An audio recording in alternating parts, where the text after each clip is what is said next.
ఓం నమో వెంకటేశాయ. అందరికీ నమస్కారం అండి. సూర్యుడు దక్షిణాయనం నుండి ఉత్తరాయణంలోకి ప్రవేశించడానికి ముందు వచ్చే ఏకాదశిని వైకుంఠ ఏకాదశి అని అంటారు. పురాణాల ప్రకారం ఈ పవిత్రమైన రోజున శ్రీ మహావిష్ణువు గరుడ వాహనంపై ముల్లోకాల నుంచి ముక్కోటి దేవతలతో కలిసి భూలోకంలోకి అడుగుపెట్టి భక్తులందరికీ దర్శనమిస్తారంట. అందుకే ఈ ఏకాదశిని ముక్కోటి ఏకాదశిగా పిలుస్తారు. ఈ రోజున స్వర్గానికి మార్గం తెరుచుకుంటుందని నమ్మకం. ఎవరైనా మోక్షం పొందాలంటే ఉత్తర ద్వార దర్శనం చేసుకోవాలని పండితులు చెప్తున్నారు. పుష్యమాసంలో పౌర్ణమికి ముందు వచ్చే ఏకాదశిని ఉత్తర ద్వార దర్శన ఏకాదశి అని, ముక్కోటి ఏకాదశి అని, వైకుంఠ ఏకాదశిగా పిలుస్తారు.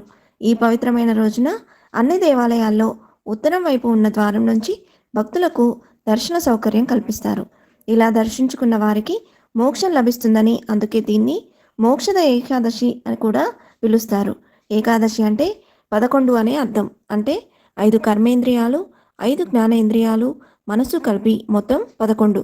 వీటిపై నియంత్రణ ఉంచుకొని వ్రతదీక్షను చేయడమే ఏకాదశి అర్థం. ఈ రోజున ఉపవాస దీక్షను ఆచరించడం వల్ల సకల పాపాలు తొలగిపోతాయని నమ్మకం. విష్ణు పురాణం ప్రకారం 2 రాక్షసులు తనకు వ్యతిరేకంగా ఉన్న మహావిష్ణువు వారి కోసం తన వైకుంఠ ద్వారాలను తెరిచాడని, తమ కథ విని వైకుంఠ ద్వారం గుండా వస్తున్న విష్ణు స్వరూపాన్ని చూసిన వారికి వైకుంఠం ప్రవేశం కల్పించాలని వారు కోరారు.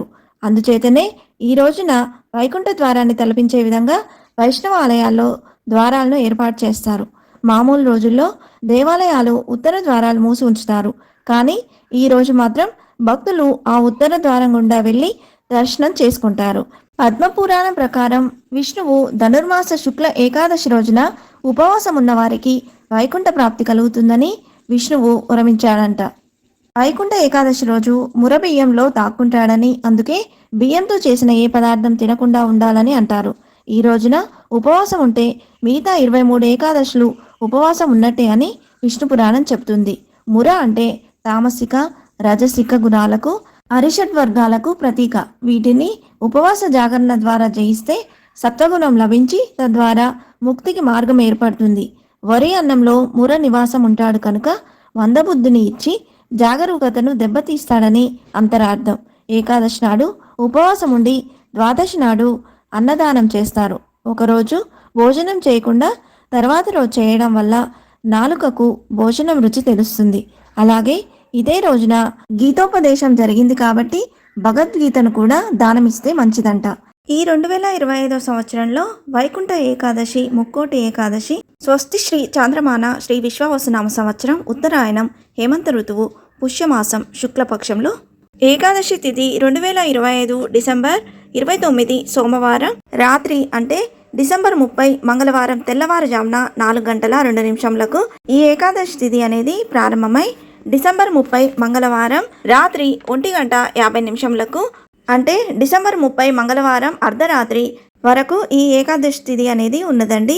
ఏకాదశి తిథి డిసెంబర్ 30 రోజు పూర్తిగా ఉంది.